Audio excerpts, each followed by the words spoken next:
could AI companions be Elon Musk's secret plan to boost birth rates? A speculative deep dive into history, human behavior, and the future of family by H.L. Watson. I've been watching Elon Musk's latest moves with the fascination of someone observing a chess grandmaster, arranging pieces in patterns that seem random until suddenly they don't. The man who convinced us that electric cars could be sexy and that private companies could colonize Mars is now peddling AI girlfriends through his XAI venture, complete with anime-inspired aesthetics and flirty conversation styles. Meanwhile, he's simultaneously flooding X, the platform formerly known as Twitter, before he bought it and gave it a name that sounds like a variable, in a forgotten algebra problem, with apocalyptic warnings about population collapse.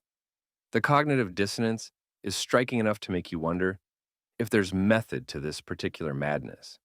Let me paint you the demographic picture that keeps Musk up at night, or at least keeps him tweeting at 3 a.m.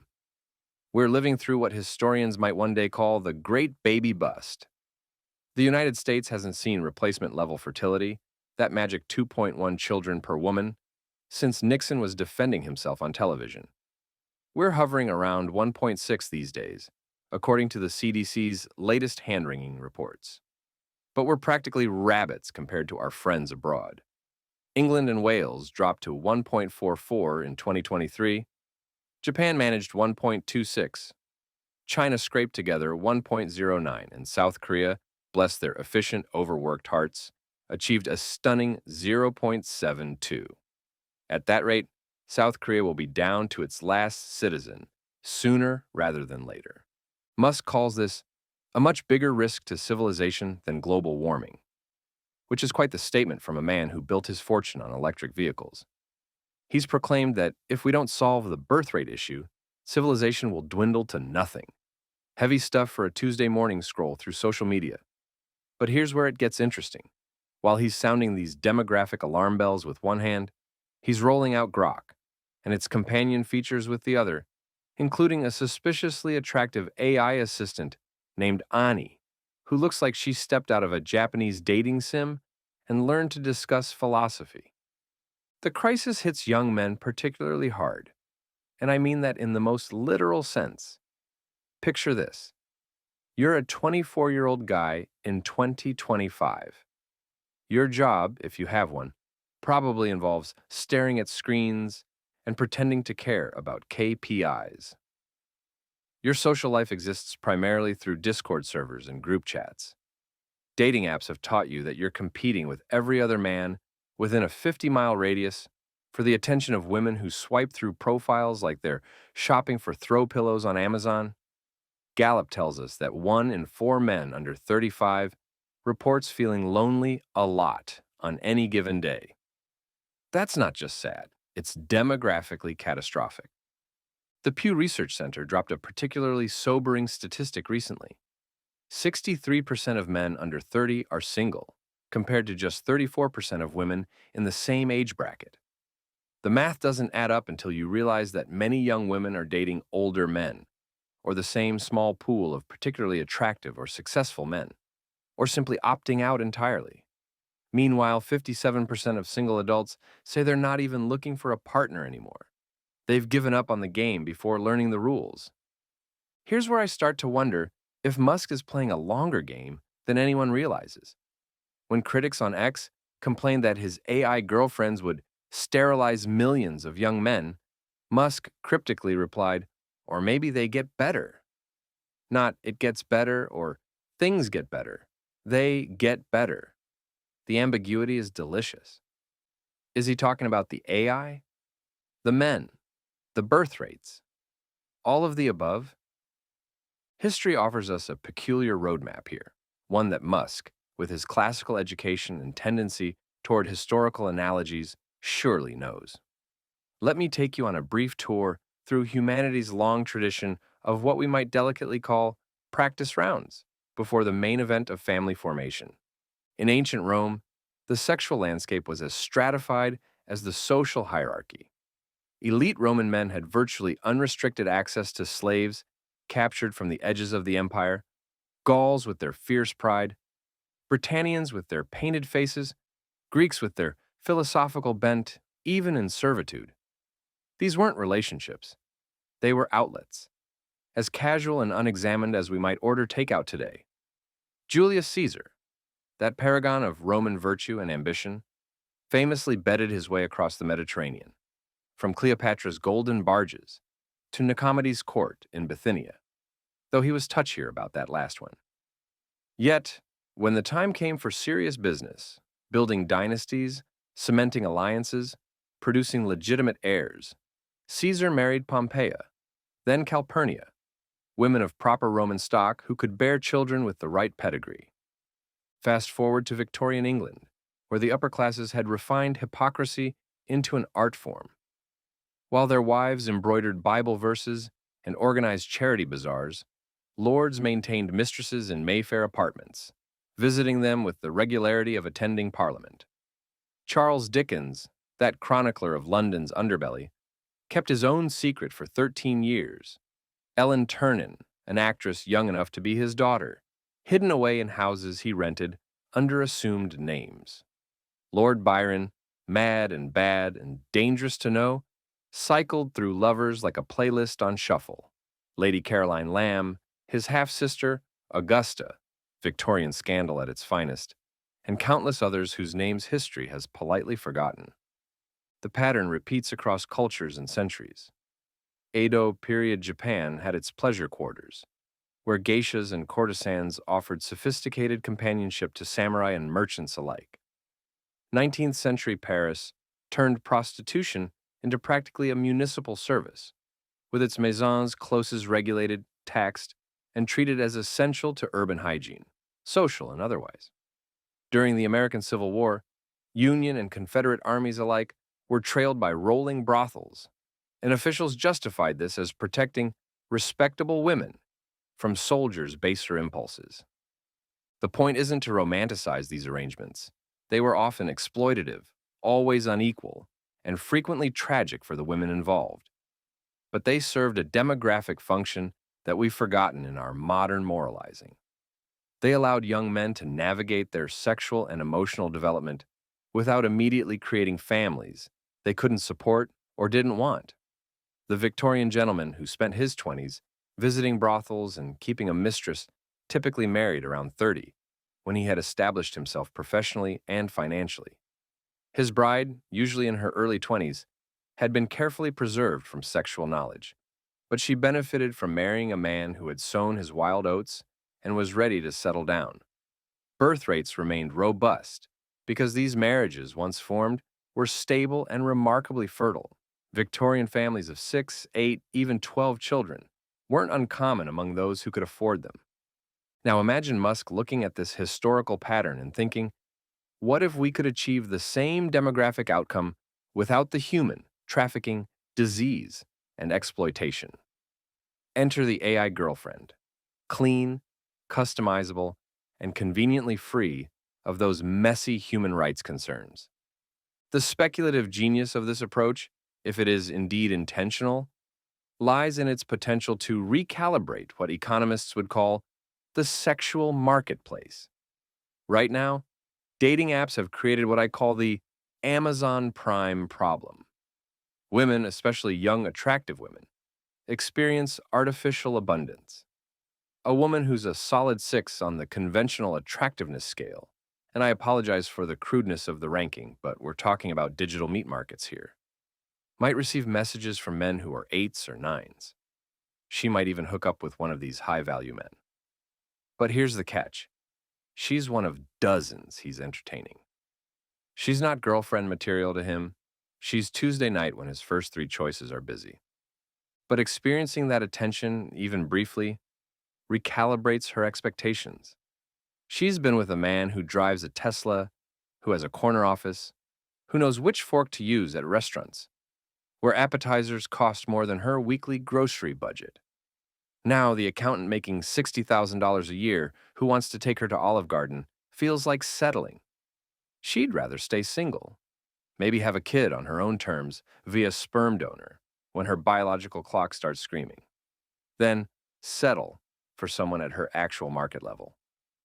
The data backs this up with depressing consistency. American divorce rates hover between 40 to 50%, with financial stress and mismatched expectations leading the parade of causes. The median income for single mothers sits around $40,000, compared to $126,000 for married couples. About 28% of single mothers live in poverty, versus just 5% of married parents. The economics alone should send people screaming toward the altar, but instead, we're seeing the opposite. People are avoiding marriage like it's a subscription service with hidden fees, which, to be fair, it sometimes is. But what if, and here's where the speculation gets interesting, what if 10 to 30% of young men simply left the market? Not permanently, but for their 20s, absorbed in relationships with AI companions that provide emotional support, sexual outlet, and even a form of personal growth through interaction? Suddenly, the dating pool shrinks. Women can't afford to hold out for Mr. Perfect because Mr. Pretty Good just became scarce. It's Black Friday at the relationship store, and that stable, employed, emotionally available accountant starts looking like the deal of the century. The economic implications run deeper than just pairing efficiency. Consider the typical trajectory of a young man who becomes a father at 22 through an ill-advised hookup or rushed relationship. By 35, he's paying $2,000 a month in child support, navigating custody battles, and trying to date while explaining why half his income disappears before he sees it. His new partner, if he finds one, inherits this financial burden and the emotional complexity of step-parenting. The relationship starts with built-in stressors that statistics suggest will likely lead to another divorce. Now, imagine his alternate universe twin who spent his 20s with an AI companion. No child support, no ex-wife drama, no divided assets. He focused on his career, built his savings, maybe learned to cook something beyond ramen, and actually developed some emotional intelligence through conversations with an AI designed to be supportive, but also challenging. At 32, he enters the dating market as what economists would call a high-value asset, financially stable, emotionally mature, and unburdened by baggage. He's not perfect, but he's significantly more marriageable than his parallel self. For women, this scarcity-induced reality check might actually increase happiness. Positive psychology research consistently shows that satisfaction correlates more strongly with expectations meeting reality than with objective quality of outcomes. A woman who marries a peer, similar education, similar income, similar background, reports higher relationship satisfaction than one who marries up but feels perpetually insecure about the disparity. When the dating pool shrinks and the abundance illusion shatters, women might form more realistic expectations and find genuine contentment with partners they previously would have overlooked. Musk has even hinted at the infrastructure to support this demographic reset. His Optimus robots, still in development but progressing with suspicious speed, could handle household chores and childcare assistance. Imagine a world where having 3 kids doesn't mean surrendering your entire existence to laundry and carpools, where a robot handles the 3 a.m. feeding while you sleep, where the economic and lifestyle costs of large families plummet because artificial help is affordable and ubiquitous. It's the Jetsons, but with better hair and fewer problematic labor relations with our robot servants. Of course, this entire theory could spectacularly backfire. Critics on X have been quick to point out the obvious irony. The man who tweets about population collapse at 2 a.m. is simultaneously selling digital waifus to lonely men. Elon Pulse no, the birth rate, one user pleaded, capturing the cognitive dissonance in 6 words. The fear is real and not entirely unfounded. But Musk's response to these concerns reveals either staggering optimism or deeper strategic thinking. He points out that birth rates were falling long before AI girlfriends arrived on the scene. The smartphone didn't cause the fertility crisis. Neither did social media, though both probably accelerated it. The roots run deeper: economic insecurity, changing gender roles, the rise of individualism over family formation, the simple fact that raising kids in modern society is expensive and exhausting in ways our ancestors couldn't have imagined.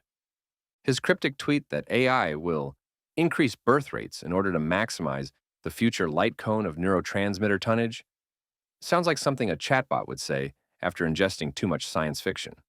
But decoded from Musk speak, he's essentially arguing that AI will optimize for human flourishing, including reproduction. The machines want us to be happy and fulfilled, and for most humans, that eventually includes family formation. The AI girlfriends aren't the end goal. They're a bridge, a training ground, a temporary shelter from the storm of modern dating. The historical precedent suggests this isn't entirely crazy. Despite widespread prostitution, brothels, and mistress keeping throughout history, men still married and had children. The human drive for legacy, companionship, and genuine intimacy eventually overcomes the appeal of casual or commercial arrangements. The Roman senator might have enjoyed his slaves, but he still needed a legitimate wife to bear heirs. The Victorian gentleman might have kept a mistress, but he also maintained a household with a respectable wife and numerous children. The outlets didn't replace family formation. They supplemented or preceded it. If Musk's gambit works, and it's a big if, we might see something unprecedented. A technologically mediated return to historical patterns of family formation. Young men would have their wild oats phase with AI, emerging in their 30s, ready for real relationships. Young women, faced with apparent scarcity, would recalibrate expectations and form earlier, more stable partnerships.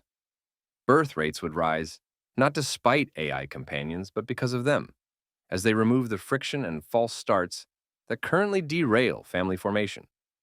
The timeline for testing this theory is frustratingly long in internet years, but perfectly reasonable in demographic terms. If XAI's companions gain widespread adoption in 2025 to 2026, we wouldn't see demographic impacts until the early 2030s, when the first wave of AI-raised men enter their prime marriage years. The results might be subtle at first.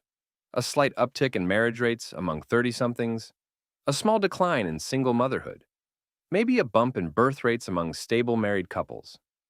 Or we might see the opposite, a further cratering of human connection as we retreat into artificial comfort. What strikes me most about this speculation is how it forces us to confront uncomfortable questions about human nature, technology, and the future of our species.